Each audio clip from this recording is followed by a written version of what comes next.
ہوتے رہیں گے، لیکن عمران خان کی جو صحت کے حوالے سے، ان کی آنکھ کے حوالے سے جو ٹریٹمنٹ ہے، ان کی جلد از جلد بہترین ٹریٹمنٹ ان کو دی جائے۔ تو اس لیے ہم یہاں بیٹھے ہیں، اور جب تک یہ نہیں ہوتا تب تک ہمارا یہ بھی جاری رہے گا، اور اب ایکسپینڈ بھی ہو گیا ہے، اور مختلف اور جگہوں پر بھی شروع ہے، روڈ کو بھی آرٹری سے بھی بلاک کیا جا رہا ہے، اور یہ چل رہا ہے فی الحال۔ سر پورے اسلام آباد کو تو ویسے ہی یرغمال بنا دیا کہ ہر جگہ نالے ہیں، صحافیوں کو بھی جو ہے روکا جا رہا ہے، لیکن آپ کے کے پی میں، آپ کے حلقے میں بھی ڈی پی او صاحب نے آپ کے پی ٹی آئی کے ورکروں پر تشدد کیا ہے، اس کے حوالے سے کیا کہیں گے سر؟ دیکھیں وہ تو اس نے کیا ہے، لیکن اس کے بعد جو ڈی ایس پی صاحب نے کیا ہے تو ڈی ایس پی کو سسپینڈ کر دیا ہے، یہ بھی پتہ ہونا چاہیے آپ کو۔ تو اگر اوپر سے آرڈر آیا ہے اور اس پہ کوئی ہوا ہے کچھ، تو اتنی اپنے ضلع میں انشاءاللہ رکھتا ہوں حیثیت کہ میں نے اس کو سسپینڈ کروا دیا ہے، اور وہ دھرنا شروع ہے، اور دھرنا وہاں پہ بھی شروع ہے، اور آج وہ دھرنا جو ہے ایک اور، وہ جو میرا ایک اور آرٹری ہے جو کہ جا رہی ہے میاں والی کے ساتھ، جو بارڈر ہے میرا، ادھر بھی شروع ہو چکا ہے، اور سی پیک جو ہے میرا اکلاق بعد جو انٹرچینج ہے ڈی خان میں، اس کے اوپر بھی شروع ہو گیا ہے، اور تینوں آرٹری جو ہے وہ انشاءاللہ بند ہے، اور بند رہیں گی جب تک یہ مسئلہ حل نہیں ہوتا۔ علی صاحب، آپ نے اپنے پولیٹیکل کیریئر میں ایسے مناظر دیکھے ہیں؟ آپ نے پہلے نہیں احتجاج کیا گیا، سپریم کورٹ کے آرڈر کے بعد احتجاج کیا جا رہا ہے، کیا ضرورت پڑی ہے؟ اس میں ہمیں تو پہلے پتہ ہی نہیں تھا، اتنی منافقت ہے کہ بتایا ہی نہیں گیا، اور میڈیا کے ذریعے، کوئی سورسز کے ذریعے جب چیز باہر آئی اس طرح عمران خان کو لے جایا گیا ہے اور وہ ٹریٹمنٹ کی گئی ہے، تب ہمیں پتہ چلا۔ اس کے بعد پھر ہمیں یہ کہا گیا کہ جی ہو گیا ٹریٹمنٹ، اور جو بھی تھا وہاں پہ وہ ٹریٹ کر دیا ہے، ڈاکٹر نے کر دیا پن نے، اور پن کے ڈاکٹر صاحب کا بھی ایک بیان انہوں نے جاری کر دیا آفیشلی۔ پہلے تو یہ غلط ہے اور منافقت ہے، ایسا نہیں ہونا چاہیے تھا۔ پھر اس کے بعد دوبارہ جو ہے ہماری پارٹی کے جن بھی لوگوں نے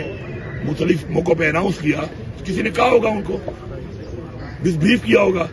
کہ جی خان صاحب ٹھیک ہے۔ پھر جب بشرا بی بی کی فیملی کی ملاقات بشرا بی بی سے ہوئی، تب پتہ چلا کہ نہیں ٹھیک نہیں ہے، ان کی آنکھ کا مسئلہ ٹھیک نہیں ہوا۔ اس کے بعد پھر جب سلمان صدر صاحب نے جا کے ملاقات کی ہے friend of court, supreme court کے آرڈر پہ، تو پھر پتہ چلا کہ مسئلہ نہایت ہی خراب ہو چکا ہے، اور اس کے بعد پھر ہم نے یہ جو احتجاج شروع کیا ہے، اور جب تک یہ مسئلہ حل نہیں ہوتا اس وقت تک یہ شروع رہے گا۔ سر آپ کا کیا مطالبہ ہے؟ کسی ہسپتال میں لے جائیں، بنی گالا لے جائیں، بنی گال زمان پارک لے جائیں، یا باہر لے جائیں؟ جی دیکھیں، ہمارا مطالبہ یہ ہے کہ جو ہم نے بتائے ہیں اسپیشلسٹ، ان اسپیشلسٹ ساتھ میں خان صاحب کی یا فیملی ممبر یا خان صاحب اپنا ایک ڈاکٹر جو مانیٹر کرے اس چیز کو، اور ایک پراپر جو بھی اس وقت ان کو بہترین ایک ٹریٹمنٹ یہاں پہ چاہیے وہ ان کو مہیا کی جائے، یہی ہماری ڈیمانڈ ہے۔ گنڈاپور صاحب، ابھی تک آپ سے کوئی حکومتی وفد نے رابطہ کیا؟ حکومت نے آپ سے کوئی رابطہ کیا یا نہیں؟ دیکھیے جی، گورنمنٹ کا جو رابطہ ہے وہ خان صاحب نے چونکہ خود ہی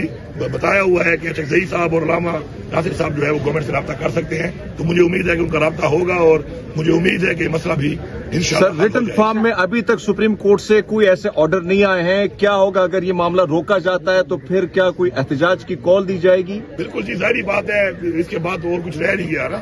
کیونکہ احتجاج کی کال تو آلریڈی ہے، احتجاج یہ شروع ہے، اور اگر پھر مزید سرگرمی کی گئی تو اس کو پھر ایکسپینڈ کیا جائے گا۔ ہر جگہ پہ بھی ایکسپینڈ ہو چکا ہے، آج میں نے بتایا صرف ڈی خان میں 3 مین آرٹریز ہیں، وہ 3 بند ہو چکی ہے۔ اس کا مطلب ہے کہ اس وقت بلوچستان ہمارا کٹ آف ہے کے پی سے، اور ڈی خان سے جو آپ کے 2 روٹس آتے ہیں، جو ملتان ہمارا انڈس ہائی وے ہے جو ملتان سے آتا ہے کراچی سے، ایک بلوچستان سے آتا ہے، اور ایک جو ہمارا سی پیک ہے، اور ایک ہمارا جو بکر سے آتا ہے، وہ جو چاروں بلاک ہو گئے ہیں، تو ایک تو پورا ایک سائڈ بلاک ہے، اور اسی طرح خوشحال گڑھ کے اوپر بھی جو ہے بلاک کیا ہوا ہے، اور ساتھ ساتھ سوابی کے اوپر بھی آپ کو پتہ ہے کہ بلاک ہے۔ پھر اس کو مزید ایکسپینڈ کریں گے، پورے پاکستان میں کریں گے، اور جب تک یہ مطالبہ پورا نہیں ہوتا تو یہ چلے گا، کیونکہ اس کے اوپر دوہری رائے ہی نہیں ہے،